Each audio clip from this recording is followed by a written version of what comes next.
오늘 우리에게 주신 하나님의 말씀 갈라디아서 2장 19절 20절 말씀입니다.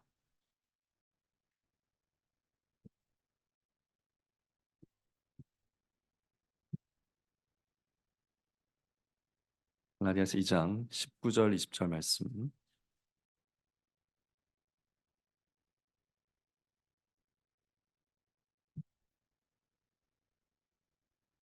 이것은 하나님의 말씀입니다. 내가 율법으로 말미암아 율법을 향하여 죽었나니 이는 하나님을 향하여 살려 함이니라. 내가 그리스도와 함께 십자가에 못 박혔나니 그런즉 이제는 내가 산 것이 아니요 오직 내 안에 그리스도께서 사신 것이라. 이제 내가 육체 가운데 사는 것은 나를 사랑하사 나를 위하여 자기 몸을 버리신 하나님의 아들을 믿는 믿음 안에서 사는 것이라. 아멘. 오늘 읽은 말씀으로 그리스도와 연합한 자의 삶이라는 제목으로 하나님의 말씀을 선포하겠습니다. 네, 우리 복습을 잠깐 자녀들을 위해서 해보겠습니다. 네, 하나님의 아들이 사람이 되셨다. 이 세 글자로 뭐라고 한다고 했죠? 네, 다 기억하고 있습니다. 네, 성육신이라고 한다고 했습니다. 자, 왜 하나님이 성육신 하셨는가? 왜 하나님의 아들이 성육신 하셔서 이 땅에 오셨을까요? 이에 대한 대답은 한마디로 사람인 우리를 구원하기 위함입니다. 사람인 우리를 구원하시기 위함입니다.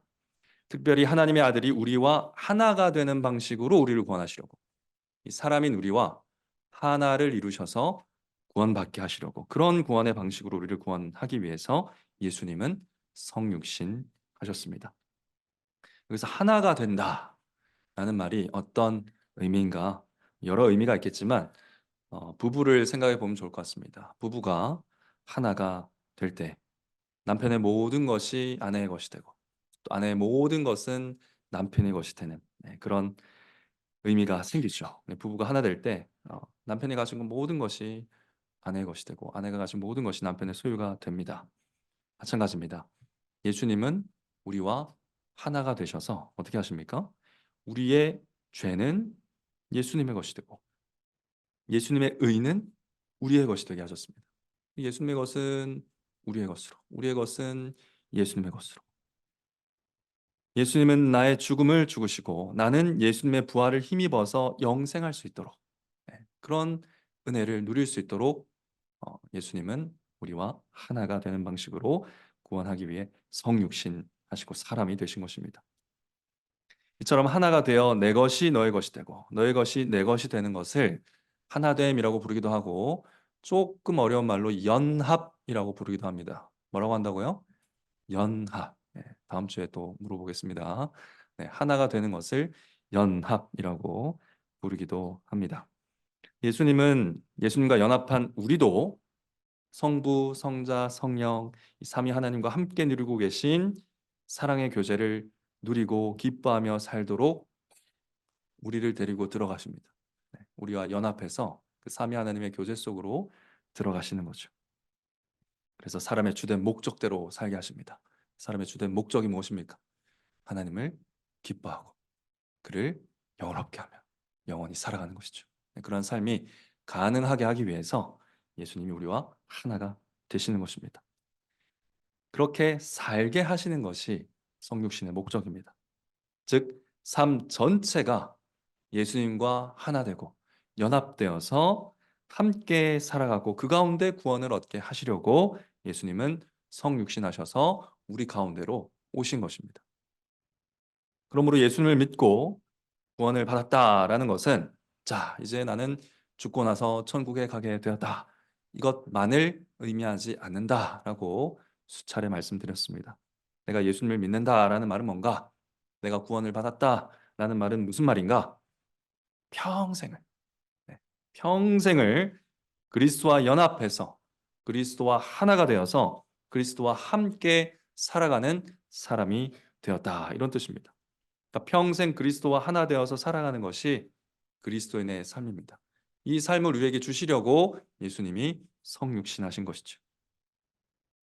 이 그리스도와 하나가 되어서 살아간다는 것은 참으로 신비로운 말씀입니다. 진리입니다.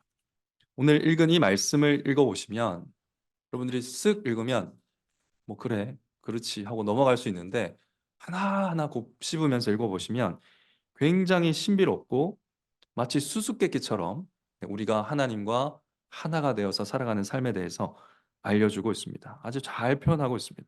이 수수께끼 같다는 것이 이 그리스도와 하나 되어 사는 삶의 신비로움을 더 잘 드러내는 것 같습니다. 표현 하나하나를 한번 봅시다. 나는 율법을 향해서는 죽었는데 하나님을 향해서는 산다고 합니다.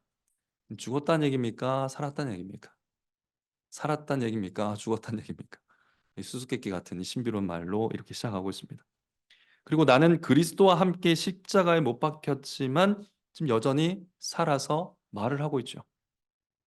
그런데 이제 더 이상 내 삶은 내가 살아 있긴 한데 이 내 삶은 내가 사는 것은 또 아니라고 합니다. 내가 이렇게 멀쩡히 살아서 지금 말을 하고 있지만 이 내 삶이 내가 사는 삶은 아니다. 또 굉장히 아리송한 표현이죠. 그 내가 사는 것이 아니라 누가 사시는 것이라고 합니까? 그리스도가 내 안에서 사시는 것이다. 이렇게 표현하고 있습니다. 결론적으로 내가 육체 가운데 산다는 것은 무엇이라고 합니까? 결론적으로 말하면 하나님의 아들을 믿는 믿음 안에서 사는 것이다. 그러니까 내가 지금 육체를 가지고 살고 있지만 이 삶은 믿음으로 사는 삶이다. 이렇게 마무리 짓고 있습니다. 그러니까 하나하나 떼어놓고 보면 굉장히 수수께끼 같은 표현들로 이루어져 있는 말씀이죠. 근데 이 말들은 모두 하나같이 그리스도인의 삶이 무엇인지를 우리에게 알려주고 있다. 이렇게 생각을 하고 읽으시면 굉장히 쉽습니다. 그리스도인의 삶이 무엇이라고 했습니까? 예수님과 하나 되어서 살아가는 삶이다 했죠. 예수님과 하나 되어서 예수님과 연합해서 살아가는 것이 그리스도인의 삶입니다. 이것을 딱 기억하고 말씀을 다시 읽으면 하나하나 이해가 됩니다. 네, 어떤 식으로 말씀하고 계신지를 이해할 수 있어요. 그러니까 예수님과 동행하고 예수님과 늘 함께하는 사람은 이 말씀을 쉽게 이해하고 믿으면서 살아갈 수 있는 것이죠. 예수님과 연합한 나는 율법을 다 지켜서 구원받으려는 삶을 그만둡니다. 이게 율법에 대해서 죽었다 그 얘기입니다. 그러니까 율법을 향해서 죽었다. 이 말은 나 이제 율법을 다 지켜서 구원받는 그 삶을 이제 멈췄다. 그 얘기죠. 네. 율법을 향해서 죽었다. 그 대신에 하나님을 향해서 살았다. 하나님이 나에게 은혜로 베풀어 주시는 그 구원을 통해서 구원받는 그 삶을 내가 이제 살아간다. 예수님과 연합해서 하나님을 향해서 그렇게 은혜로 살아가는 삶이 되었다. 이 삶은 여전히 나의 삶이긴 하지만 내가 지금 살아 숨쉬고 있는 나의 삶이긴 하지만 어떤 삶이라는 거죠? 내가 주도하는 삶은 아니다. 누가 주도하신다고요? 내 안에 그리스도께서 주도하시는 삶이다. 이제 둘이 하나가 됐기 때문이죠. 둘이 하나가 됐기 때문이. 내가 이제 육체 가운데 사는 것은 어떤 삶입니까? 나를 사랑하사 나를 위하여 자기 몸을 버리신 하나님의 아들을 믿는 믿음 안에서 사는 것이다. 네. 이거 육체 가운데 사는 거는 내 마음대로, 내 믿음대로 사는 것이 아니라 나를 위하여, 나를 사랑하사 자기 몸을 버리신 하나님의 아들을 믿는 믿음 안에 사는 것이다. 왜냐하면 예수님과 우리가 하나가 되었기 때문에. 그러니까 예수님과 우리가 하나가 되었다.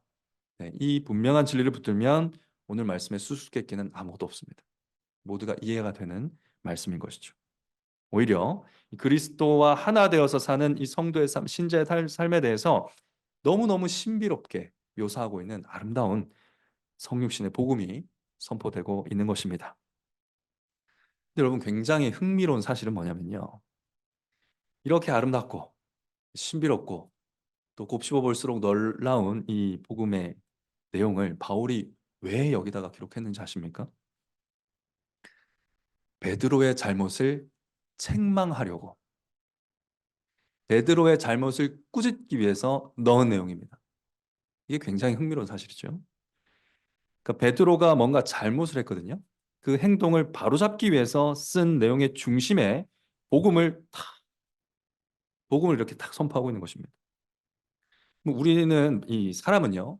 뭔가 잘못을 저지르는 아들이나 잘못을 저지르는 사람을 보면 어떻게 하고 싶습니까? 그렇게 하지 마라고 말하고 싶습니다.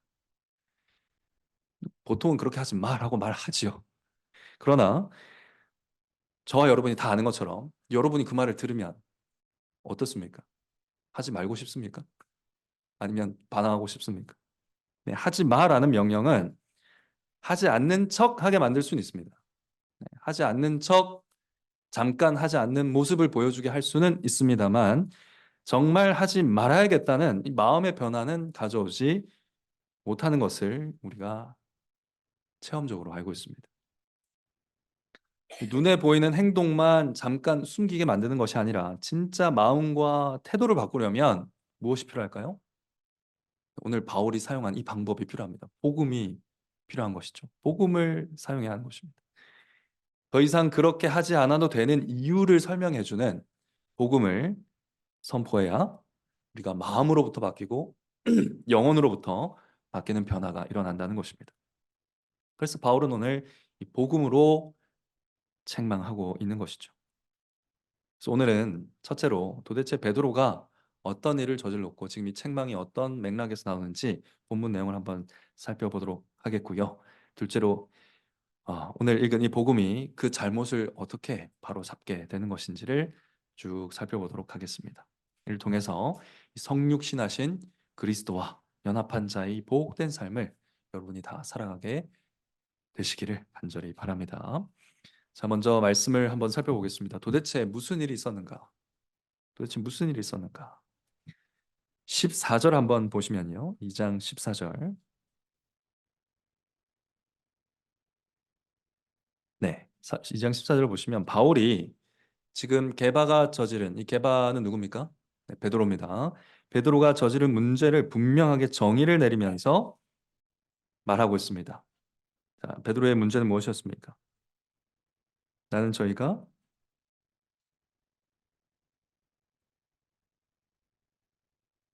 복음의 진리를 따라 바로 행하지 아니하였다. 이렇게 말하고 있습니다. 이 저희라고 말하는 것은 베드로도 잘못을 했는데요. 베드로를 따라서 거기 있던 유대인들도 잘못을 하고 그리고 바나바도 잘못을 했기 때문에 그들을 다 저희라고 하는 것이죠. 핵심 인물은 베드로입니다. 베드로가 복음의 진리를 따라서 바로 행하지 아니함. 그들이 복음의 진리를 따라서 바로 행하지 아니했다. 이렇게 문제를 분명하게 지적하면서 시작을 하고 있습니다. 우리도 사실 어떤 문제에 부닥치면 그게 무슨 문제인지 한마디로 딱 정리할 필요가 있습니다. 때로 이제 부부 갈등이나 형제들 간의 싸움을 보면 서로 문제라고 생각하는 내용 자체가 다른 경우가 태반입니다. 나는 이게 문제라고 생각하는데 상대는 저것이 문제라고 생각해서 오해하고 싸우는 것이죠. 바울은 베드로가 한 여러 행동들이 있습니다. 이들이 저지른 여러 행동들이 있지만 문제의 핵심은 이것이다 라면서 분명하게 정의를 내리고 있는데 그것이 바로 복음의 진리를 따라 바로 행하지 않은 것 이렇게 정리를 하는 것이죠. 근데 그 내용이 뭔지가 이제 11절부터 나오는데요. 2장 11절부터 쭉 읽어보면 이 일이 정말 복음의 진리를 따라 바로 행하지 않는 그 정도의 잘못인가 하는 생각이 드는 것이 솔직한 마음입니다. 11절부터 쭉 읽어보면 일이 그 정도로 큰일인가 싶기도 하다는 것이죠. 겉으로 보기에는 베드로가 식사할 때 일으킨 작은 문제처럼 보이기 때문입니다. 식사 시간에 일어났던 작은 소동 그렇게 보이는데 이게 무슨 복음의 진리를 따라 바로 행하지 않은 것인가 이런 생각이 듭니다. 무슨 일이 일어난 것인가? 베드로가 안디옥에 왔습니다. 이방인들과 식사를 했어요. 그러다가 이 안디옥에 할례자라고 불리는 사람들이 안디옥으로 오고 있다라는 소식을 들어요. 네, 할례자는 누구인가? 이들을 예수님이 아마 믿었던 유대인들이었던 것 같습니다. 예수님 믿긴 믿었지만 할례자라 불릴 정도로 무엇을 중요하게 생각했던 사람들? 네, 할례를 중요하게 생각했던 사람들. 그래서 예수님을 믿긴 믿어도 구약의 율법에 따라서 할례도 중요하다. 할례도 받아야 된다. 이렇게 말하는 유대인들이었던 것으로 추정이 되죠. 그 이름에서. 이 유대인들은 율법을 모르고 할례도 받지 않은 이방인들 어떻게 생각했을까요? 되게 마음으로 불편해 했을 겁니다. 기본적으로 유대인들은 오랜 기간 동안 이방인들을 더럽다라고 생각했기 때문입니다. 이 더러운 사람들, 정결하지 못한 사람들 이렇게 생각해 왔기 때문이죠. 그러니까 율법에 이렇게 중요성을 두고 있는 유대인들은 이방인을 향해서 그런 마음을 가졌을 가능성이 매우 큽니다. 베드로도 그렇게 생각했던 사람 가운데 하나였죠. 베드로도 이방인들 더럽다고 생각했던 사람이었습니다. 그래서 하나님이 베드로 어떻게 합니까? 이방인 백부장 고넬료와 만나는 일들을 허락하신 것이죠. 고넬료 기억납니까? 우리 자녀들? 얼마 전 했지요. 그렇죠? 베드로가 이 이방인 백부장 고넬료를 만났는데 만나기 전에 하나님이 어떻게 하십니까? 환상을 보여주십니다. 사도행전 10장에 그 내용이 나오는데 하늘에서 장 그릇이 내려오는데 그 안에 뭐가 있습니까? 율법에 따라서 먹지 말라고 한 동물들이 가득 담겨 있죠. 그 소리가 하늘에서 들리는데 베드로야 일어나서 잡아 먹으라 그럽니다. 베드로는 뭐라고 합니까? 주여 그럴 수 없나이다 그렇죠. 하나님이 받아 먹으라 하는데 주여라고 하나님의 음성인 줄 알면서도 그렇게 하지 못하겠습니다. 속되고 깨끗이 아니한 물건을 내가 언제든지 먹지 아니할사옵나이다. 내가 그 더러운 거 안 먹습니다. 먹은 적이 없습니다. 거절하죠.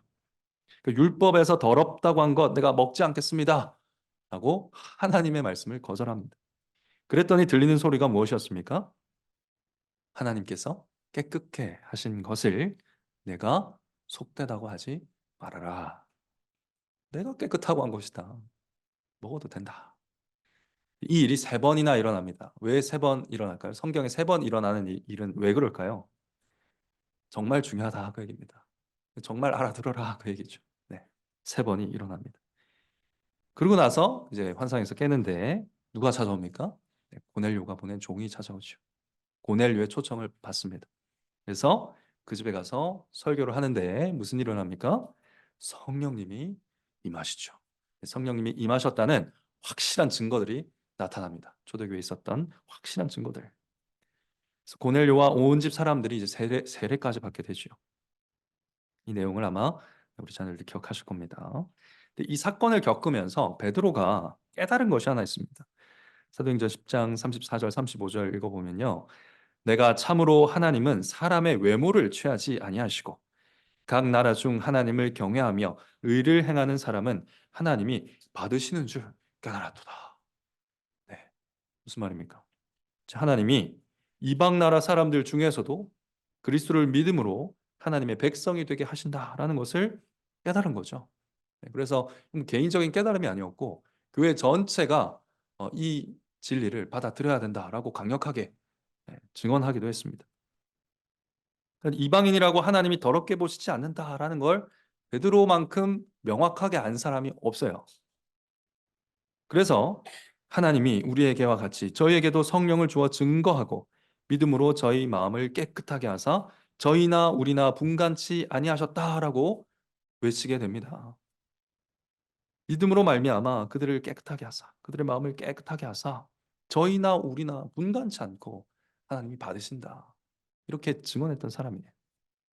그러니까 이방인이나 유대인이나 그리스도 예수 안에서 믿음으로 마음이 깨끗하게 되고 정결하게 되고 의롭다 하심을 얻고 하나님의 자녀가 되고 모든 구원 얻는 일에 있어서 똑같은 은혜를 받는다. 다 하나 같은 은혜를 받는다. 이것을 베드로가 깨달은 것이죠. 그러니까 이걸 경험적으로 체험적으로 분명하게 깨달은 사람이 누구냐면 베드로입니다. 유대인이면서 이방인도 하나님이 그리스도의 피로 말미암아 깨끗하게 하시고 받아들이신다. 분명하게 깨달은 사람이 베드로예요. 그런데 베드로가 지금 안디옥에서 무슨 일을 한 거냐? 이 할례자라 불리는 유대인들이 온다는 소리를 듣고 이방인들과 식사를 하다가 그 자리를 피해서 떠나버린 겁니다. 어? 하면서 떠나버린 거예요. 이거 내 들키면 안 되는데 하는 거죠. 자기가 뭔가 잘못을 하는 것처럼 이방인들과 식사 교제를 하다가 그들을 내버려 두고 도망간 거예요. 떠나버린 겁니다. 이 일은요, 단순히 뭐 다음에 먹읍시다 하고 떠난 그런 사건 정도가 아니었던 것이죠. 베드로는 복음이 자유롭게 한 사람, 복음으로 말미암아 자유를 얻은 사람들을 버리고 떠난 겁니다. 버리고 떠난 거예요. 그리스도를 믿음으로 교회의 회원이 된 사람들을 교회 교제에서 난 너희들과 교제할 수 없다 하면서 떠나버린 거죠. 이 말이 무슨 말입니까? 이방인들이 이 사건을 어떻게 받아들이겠습니까? 아, 우리가 예수 그리스도를 믿는 것만으로는 뭔가 부족한가? 우리가 예수 그리스도를 믿는 것만으로는 뭔가 교제하기에 부족함이 있다는 건가? 우리가 뭐 좀 더 씻어야 될 게 있는가? 율법으로? 할례라도 받아야 되는 건가? 뭔가 좀 더 정결케 대할 더러움이 우리 안에 있는 건가? 이런 모욕을 준 것이죠. 베드로가 그 일을 한 겁니다. 그러니까 단순히 다음에 먹읍시다. 식사 자리에서 일어난 해프닝이 아니었다는 것이죠. 굉장히 이방인 그리스도인으로서는 마음의 상처가 되는, 아픔이 되는 일을 겪게 한 것입니다. 그러니까 교회 교제에서 그리스도를 믿음으로 회원된 사람들을 몰아낸 것과 같은 일을 저지른 것이다. 그러니까 베드로가 이렇게 해버리니까 여러 유대인들도 따라서 그렇게 해버렸고요. 바나바까지 일에 가담을 하게 되면서 이 사람들이 얼마나 이방인 그리스도인들이 상처를 크게 입었겠습니까? 얼마나 슬펐겠습니까? 12절 보면 바울은 이 2장 12절 보시면요. 이 뒷부분에 보시면 바울은 베드로가 이렇게 떠나버린 이유를 뭐 때문이라고 합니까? 할례자들을 두려워하여 떠나 물러갔다. 이렇게 분석하고 있습니다. 두려웠던 결과로 외식을 하게 된 것입니다. 외식. 13절에 보시면 남은 유대인들도 저와 같이 외식했다. 그렇죠. 두려웠기 때문에 외식했다. 그러므로 말미암아 복음의 길을 너희들이 제대로 걷지 않았다. 이것이 문제라는 것입니다. 외식은 뭐냐? 식사 자리에서 이 외식이란 말이 나오니까 밖에서 먹는다 그런 뜻이 아니고요. 외식이란 겉과 속이 다른 행동을 말하는 겁니다. 마음으로는 내가 A를 믿고 있는데 겉으로는 B처럼 행동하는 것, 속이는 자기 마음을 속여서 행동하는 것을 외식이라고 합니다. 그러니까 유대인들 두려워서 유대인들이 나를 어떻게 볼까?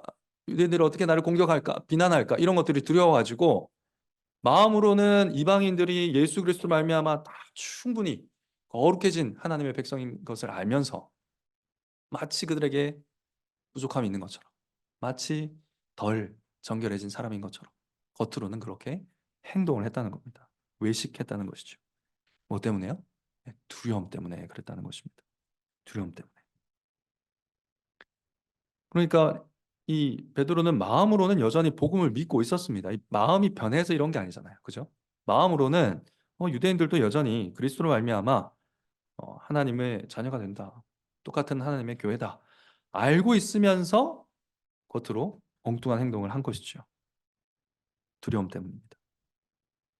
자신이 살기 위해서, 자신이 살기 위해서 약한 사람들을 희생시키면서 그렇게 외식을 행하고 말았습니다. 베드로는 마음으로 믿는 대로 행동하지 않았습니다. 겉과 속이 다른 외식 행한 겁니다. 그래서 바울은 베드로가 복음의 진리를 따르지 않은 것이다. 마음으로 믿는 복음대로 걸어가지 않았다. 마음으로 믿은 복음 그대로 따라가지 않았다. 이렇게 꾸짖고 있는 것입니다. 자, 문제의 원인. 문제의 원인은 무엇입니까? 네, 두려움이었습니다. 비난받을 것에 대한 두려움. 너 어떻게 이 유대인이면서 이방인과 식사하냐 하는 이 비난이 두려워가지고 외식을 행하게 된 것입니다. 사랑하는 성도 여러분, 뭐 베드로가 이렇게 행했다는 것에 대해서 어떤 마음이 드신지 모르겠지만 사실 이러한 두려움은 우리 안에서도 자주 발견되지 않습니까? 우리에게도 익숙한 두려움입니다. 우리도 베드로를 쉽게 비난하지는 못한다는 것이죠. 우리도 종종 두려워서 겉과 속이 다른 행동들을 하곤 하죠. 우리 자녀 여러분, 유치원이나 학교에서 밥을 먹죠. 여러분이 그때 밥 먹을 때도 기도합니까? 기도? 기도를 하는 친구도 있고 안 하는 친구도 있을 텐데 집에서는 기도하죠. 집에서는 기도 안 하는 친구 없을 거예요. 여러분, 근데 왜 집에서는 하는 기도를 밖에 나가면 못 할까요? 집에서는 하나님이 주신 음식이고 밖에서 먹는 음식은 하나님이 주신 음식이 아니라서 그렇게 하는 겁니까? 여러분의 믿음이 바뀐 겁니까? 집에서는 하나님이 주신 음식 감사합니다라는 믿음으로 기도를 하는데 밖에서 음식을 먹을 때는 그런 믿음이 안 생겨서 그러는 겁니까? 아니죠. 네. 밖에서 여러분 음식 먹을 때도 식사할 때 이거 하나님이 주신 음식이다라는 마음을 가지고 감사하게 드시고 있는 것으로 목사님 믿겠습니다. 네. 그런 마음이 있음에도 불구하고 우리는 기도할 용기를 내지 못한다. 두렵죠. 두렵습니다. 부끄럽습니다. 다른 표현으로 하면. 친구들이 어떻게 볼까? 어떻게 생각할까? 이런 것들 때문에 기도하지 않거나 혹은 아무도 모르게 하죠. 쓱 합니다. 잠깐 모르게 하곤 합니다. 그러니까 두려움 때문에 여러분이 마음으로 믿고 있는 걸 행동으로 살아가지 못하는 거예요. 두려움이 커서. 두려움이 그만큼 커서 그렇게 되는 겁니다. 자녀들만 그렇습니까? 어른들도 마찬가지죠. 우리는 코로나 대유행을 겪으면서 교회를 향한 전 국민적인 비난을 받았습니다. 교회가.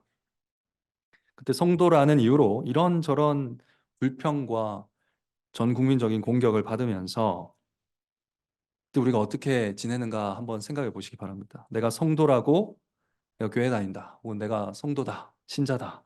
라고 말하기가 쉬웠습니까? 굉장히 어려웠습니다. 그 시기에. 저도요. 당시에 신방이 그래도 있었는데 신방을 할 때 또 기독교와 함께 이단들까지 문제가 됐었기 때문에 사람들이 막 이단으로 생각하거나 불편하게 바라보지 않을까 이런 생각이 들어가지고 성경을 여기에 뒀다가 엘리베이터에 사람 이쪽에 타면 여기다 뒀다가 그렇게 해야 되나 하는 유혹을 받으면서 버텼습니다. 그러니까 내가 믿고 있는 말씀 때문에 어떤 비판, 어떤 공격, 비난을 받을 것 같다라는 생각이 들 때 두려워서 숨기게 되는 거죠. 숨어야 되나 하는 생각을 하게 되는 겁니다. 그렇게 마음에 믿는 것을 숨겨서라도 나는 억울한 공격은 안 받고 싶어. 나는 좀 이 싸움 같은 건 피하고 싶어. 그렇게 하는 것이 낫겠다. 이렇게 생각하곤 하지 않았습니까? 다소 좀 내가 비열하게 느껴지지만 나도 좀 살아야겠습니다. 두려워서 못 하겠습니다. 믿는 대로 못 살겠습니다. 이렇게 생각하는 때가 우리가 얼마나 많습니까? 물론 지금 오늘 이 본문에 나타나고 있는 베드로의 행동은 이런 우리 양심 안에서 일어나는 행동과는 본질이 다른 겁니다. 다르긴 합니다. 자기 혼자만 아는 양심의 문제보다 훨씬 큰 잘못이었죠. 교회 지도자입니다, 베드로는. 그죠? 교회 지도자로서 성도들에게 복음에 대한 오해를 불러 일으킬 만한 큰 일이었습니다. 그리고 자신을 위해서 약한 성도들을 희생시킨, 예, 자기가 두려워가지고 두려움 때문에 약한 성도들을 희생시킨 일이기 때문에 훨씬 무거운 일이었고 바울이 이렇게 책망할 만한 일이었습니다. 무게가 훨씬 큽니다. 그러나 두려움 때문에 믿는 바와 다르게 행동한다라는 차원에서는 베드로나 우리나 다를 것이 없다. 다를 것이 없다라는 것입니다. 자, 문제는 두려움입니다. 그러면 두려움을 어떻게 없앨 수 있습니까? 두려워하는 자에게 자, 두려워하지 마십시오. 이제 두려워하지 마십시오. 그렇게 살면 안 됩니다. 이렇게 하는 명령은 소용이 있다 없다? 소용이 없습니다. 그럼 답은 무엇일까요? 성경의 답은 무엇일까요? 두려워하는 자에게 무엇을 성경이 답으로 제시합니까? 사랑을 제시합니다. 꼭 안아주십니다. 두려워하는 자를 꼭 안아주신다는 거죠.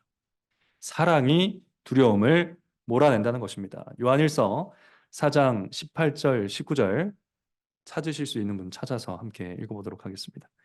요한일서 4장 18절, 19절입니다.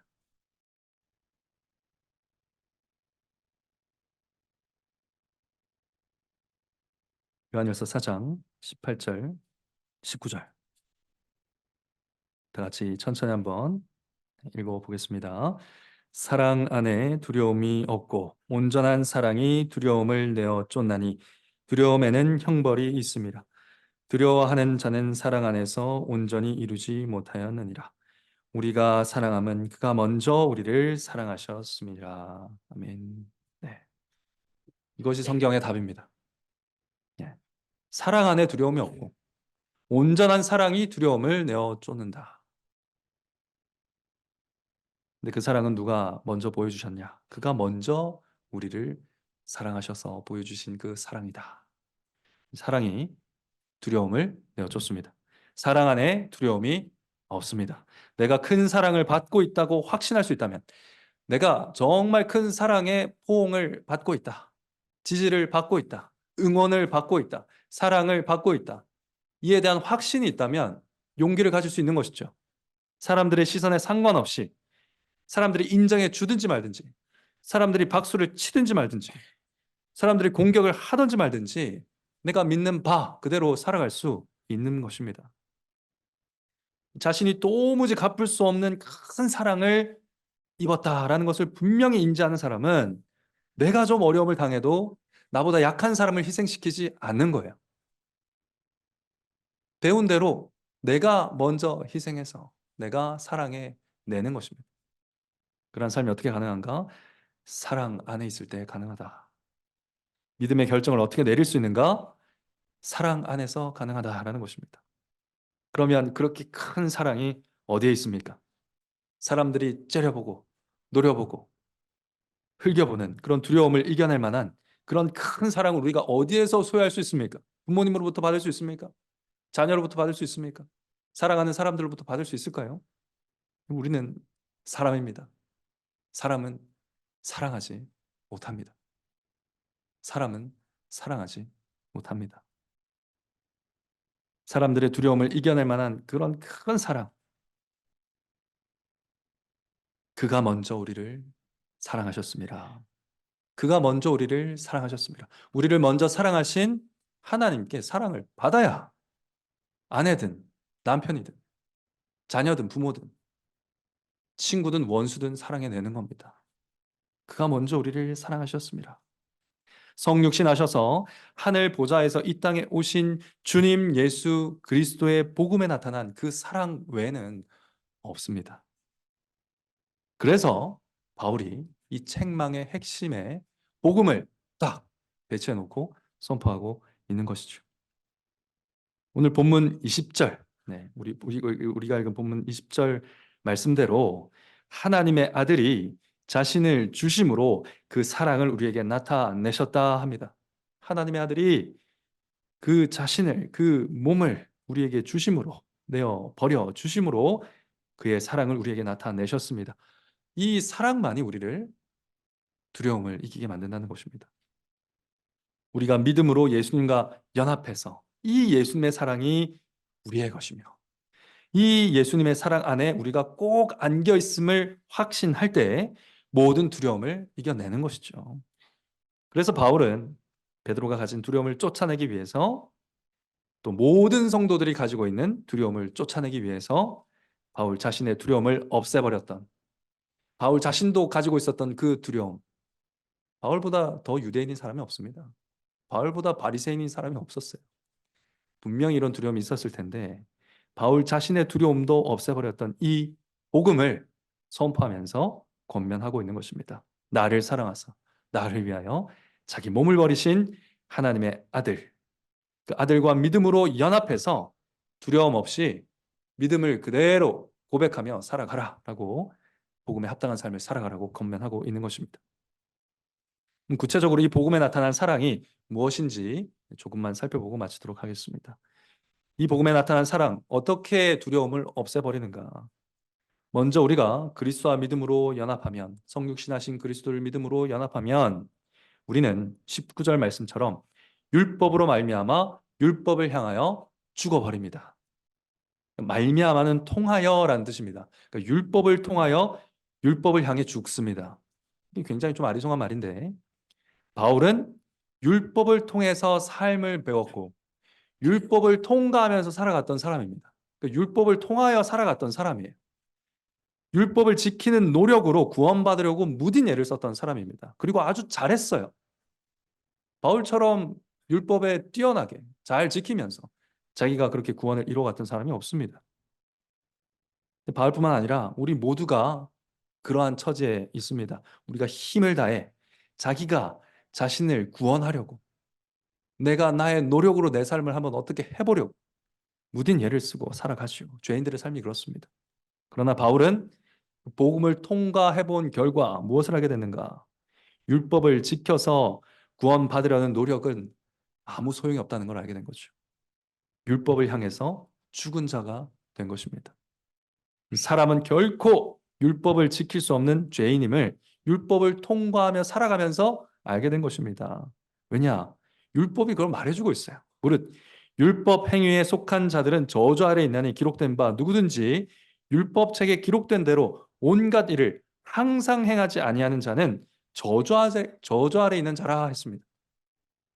모든 율법책에 기록된 대로 모든 일을 항상 행해야 하나님이 의롭다 하십니다. 이 말은 좀 쉽게 표현하자면 양궁을 할 때 8점 맞춰도 안 돼요. 9점 맞춰도 안 되고요. 노란색 10점 안에 들어가는 것도 하나님 안 된다고 하십니다. 가운데 카메라 있는 거 있죠?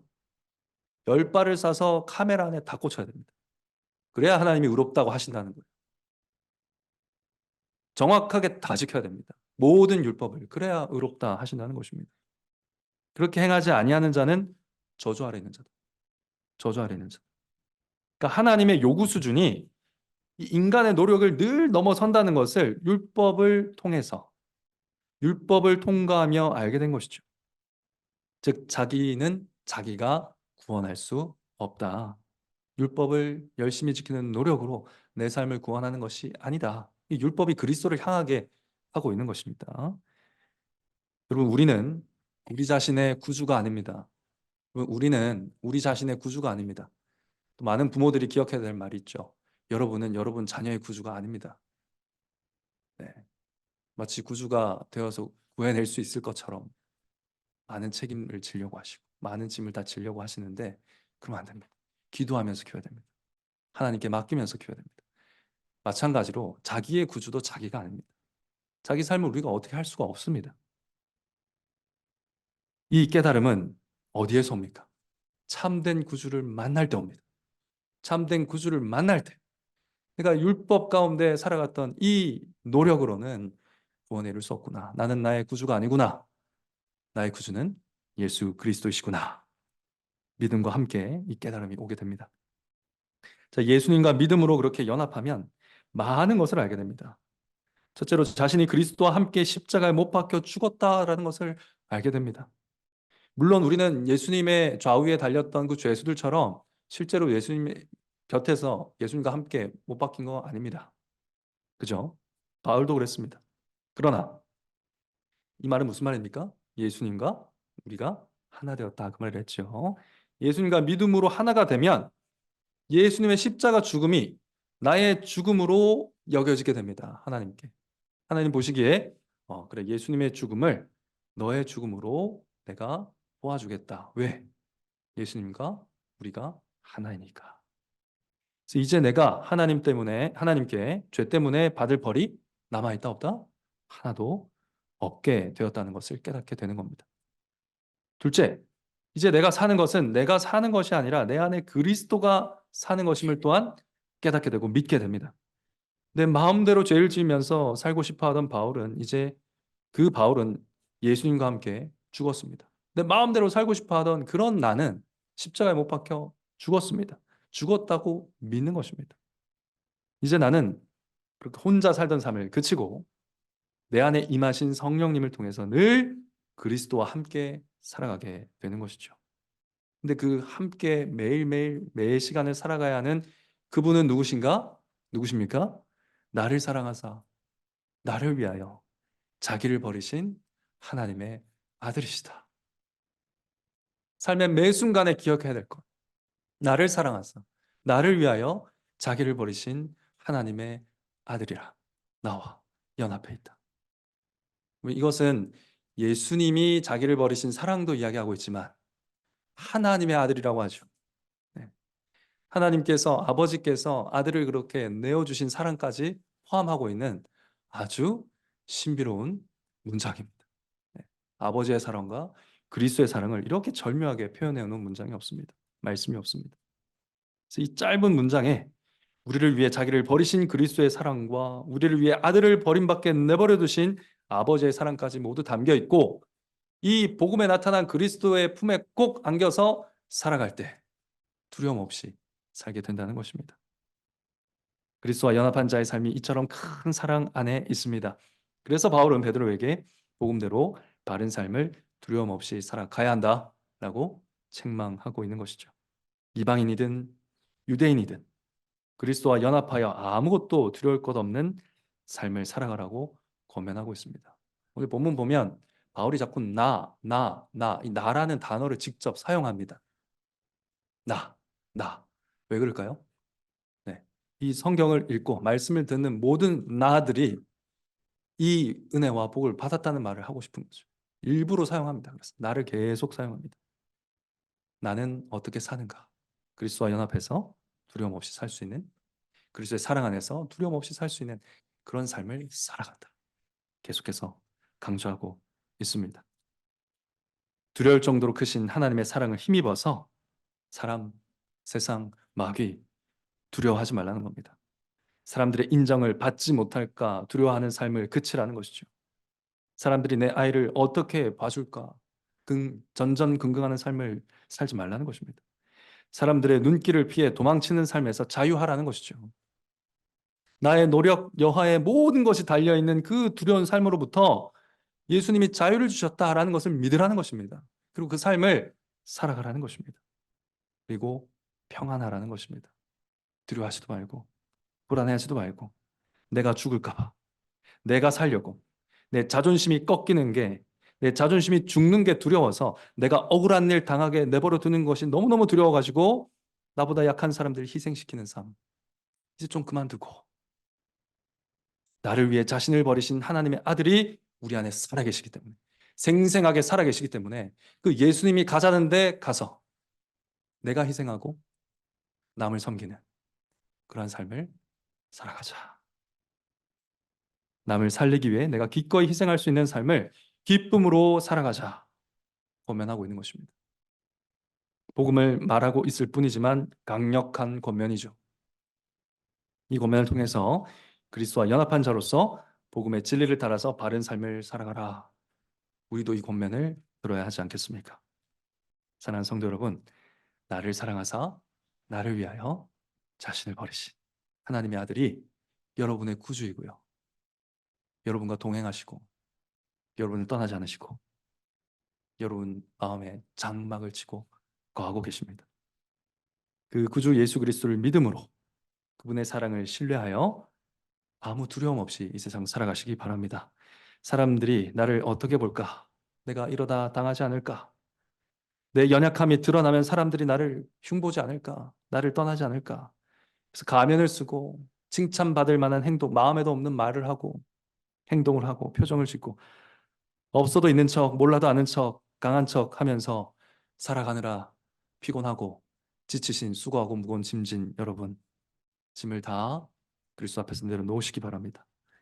나보다 힘없고 나보다 어리고 나보다 낮은 그 사람만 희생시키면 나는 좀 괜찮지 않을까? 나는 좀 살 수 있지 않을까? 이 생각, 사랑 없는 마음에서 나오는 이 모든 공포를 복음이 선포하는 강력한 사랑으로 파괴시켜 버리시기 바랍니다. 자기 몸을 버려서 몸을 입고 오시는 것도 상상이 안 되는데 그걸 또 어떻게 버리셨을까요? 한번 깊이 묵상해 보시기 바랍니다. 버려서 우리에게 그 사랑을 고백하신 하나님의 아들의 영이 우리 안에 장막을 치고 계십니다. 사랑의 장막, 사랑이 가득한 장막이 늘 우리 가운데 있습니다.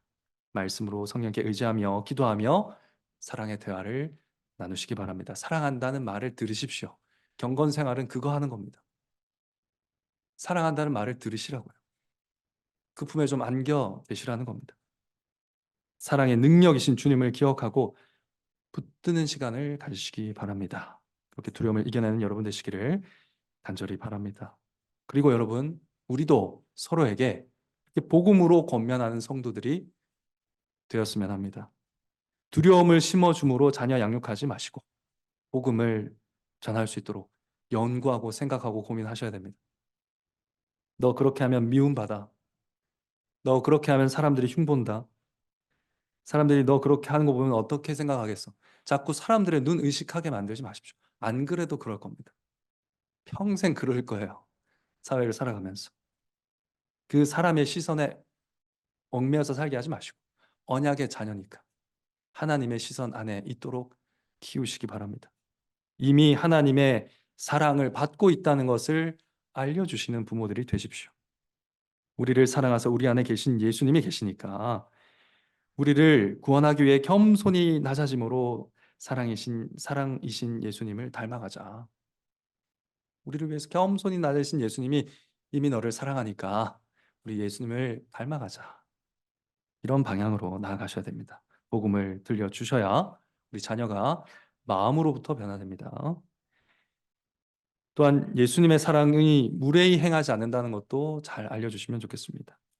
그리고 이 사실을 기억하며 우리도 교회 형제 자매들에게 무례히 행하지 않음으로 하나님의 사랑을 증거하면 좋겠습니다. 남을 희생시키고 내가 사는 것보다 내가 희생하고 남을 살리는 그런 삶을 살아가기 위해서 예수님의 사랑, 말씀이 가르치는 사랑 늘 묵상하고 읊조리며 실천하게 되시길 바랍니다. 그래서 날로 더욱 그리스도와 연합한 자가 받는 거룩하게 건축되어가는 은혜가 매일매일 더해가는 성도 여러분 되시기를 성부와 성자와 성령의 이름으로 간절히 축원합니다.